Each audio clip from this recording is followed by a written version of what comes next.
Le son fonctionne. Ah, ici Vegaburn, Cano, le monde, vous m'entendez? Cette communication ne marche que dans un sens, Stella. On a piraté les ordres.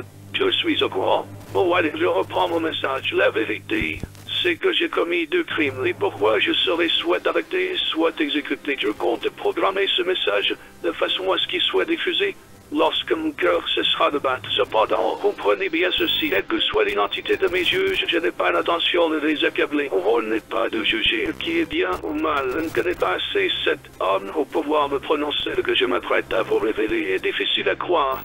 Il risque même de vous faire rire, mais vous avez le droit de savoir. Commençons par la conclusion du monde va sombrer dans l'océan. Ce dont je vais vous parler maintenant relève pour moi du futur, mais si le capteur que j'ai fabriqué fonctionne correctement et que mes calculs sont exacts, un séisme d'une violence inouïe devrait secouer le monde entier. Quelque temps après que j'ai fini de tourner ces images, ce phénomène sera accompagné d'une hausse du niveau des mers d'un mètre environ qui rendra certaines îles inhabitables et mènera inévitablement à la disparition de nombreuses plages. Et je me suis trompé dans mes prévisions.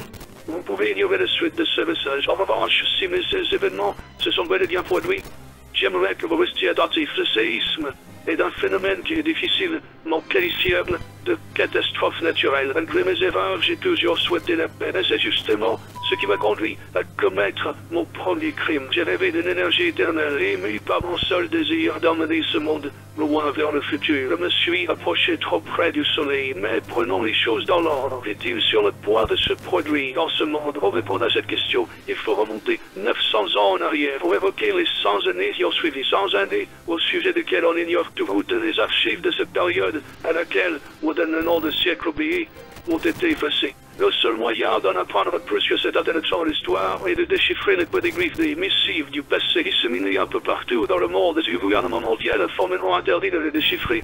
J'ai tout de même pris la décision de franchir le pas, malgré la relation qui me lie aux autorités. C'est ce qui constitue mon deuxième crime, de décrypter quelques pédigriffes et les documents arrivés jusqu'à nous grâce à l'obstination de brillants archéologues visent et poursuivre mes recherches aussi loin que possible.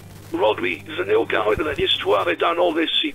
Ce que je veux dire, c'est que ma connaissance de ce siècle oublié n'est que partielle, mais si je me refuse à combler les vides en m'appuyant sur mon imagination, je tiens cependant à révéler ici ce dont je suis certain. Le héros de ce récit a vu le jour il y a 900 ans, dans un royaume omnidoté d'une civilisation incroyablement avancée, comme Nika, dieu du soleil des légendes barbares. Il a tiré son corps pour se battre. Son nom était Joybury. Il a été le premier homme sur ces mers qu'on a appelé pirate. Cependant, j'ignore ce qu'il a valu d'être désigné de la sorte. Certes, je n'ai eu que très peu de ces pédigriffes, mais ceci faisait mention d'une guerre aux dimensions titanesques.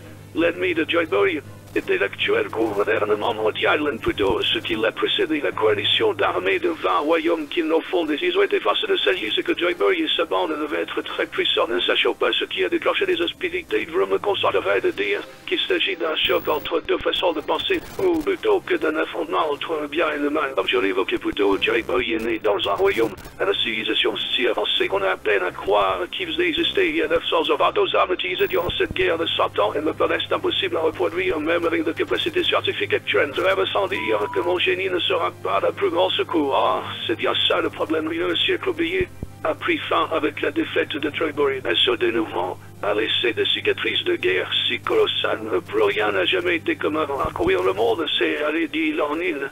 Naviguer n'est pas la chose facile. Nombreux sont ceux qui meurent sans avoir connu autre chose que leur culture d'origine, mais ce qui est évident pour nous ne l'était pas il y a 1000 ans. Suite au cataclysme advenu lors du siècle oublié, le monde a été embrouillé une première fois. Les terres sur lesquelles nous vivons aujourd'hui sont des fragments d'anciens continents. Le monde d'il y a 1000 ans a entièrement disparu. Sous les flots, on peut supposer qu'il existait autrefois plusieurs continents et nous est important de connaître. Si le monde était resté le même depuis des temps reculés, il aurait été impossible d'effacer 100 ans d'histoire. Mais le fait qu'il ait changé en à peine un siècle, le niveau des océans a connu une hausse de 200 mètres. Il est évident d'entendre attribuer des causes naturelles à l'élévation du niveau des océans pendant ces 100 années. Mais j'affirme que ce cataclysme a été sciemment provoqué. Si un phénomène d'une telle ampleur avait été d'origine naturelle, il aurait dû se poursuivre pendant plusieurs siècles. À partir de la catastrophe qu'il a déclenchée, que l'on étudie le problème d'un point de vue climatique, géologique, environnemental ou atmosphérique, ça n'est pas un genre de bouleversement qui cesse au bout de seulement 100 ans. Par conséquent, Sa cause est à chercher ailleurs, parce que j'ai détecté la hausse mondiale du niveau des eaux qui s'est produite récemment. J'ai justement pu identifier la nature de cette cause et son caractère si réel. Les armes antiques qui ont submergé le monde il y a 800 ans existent toujours. Elles attendent d'être réactivées. Autrement dit, la guerre titanesque qui a fait rage durant le siècle oublié n'est pas terminée. Je tiens à vous présenter mes excuses les plus sincères, mais il est aussi important que vous compreniez que je voulais créer une force motrice capable de soutenir l'industrie mondiale telle qu'elle est amenée à se développer. Elle n'est pas encore totalement au point, mais cette flamme éternelle à laquelle j'ai donné le nom de Mother Flame et qui représente l'aboutissement de mes recherches est enfin exploitable. Je suis certain qu'un jour elle apportera la prospérité au pays du monde entier. Hélas, mon déroulé en fragments est entièrement me faux. Environ 2 semaines après le vol de ce fragment, j'ai appris qu'une violente lumière avait embrasé le ciel de Rouvoisier avant que le pays ne disparaisse sans laisser de traces. Puis j'ai détecté les prémices d'un séisme d'ampleur mondiale. Je vous le dis avec toute la fierté que mon inspire mon invention, seul le Mother Flame peut libérer une telle puissance. La flamme que j'ai créée a servi à activer une amante. J'ignore qui est derrière tout ça, mais le résultat est là. Je me suis rendu complice de la mort de most personnes. Ma responsabilité est incommensurable. Je n'ai aucune excuse désormais avait fait que la catastrophe artificielle, à cause de laquelle le monde a déjà submergé, peut-être reproduite existe autrefois. 3 armes antiques. Joy Boy a voulu léguer aux générations futures ou a cherché à transmettre de tels fléaux. Le monde avait-il déjà pas assez sombré qui sert le mal, qui défend la justice. Le jour viendra où la vérité éclatera.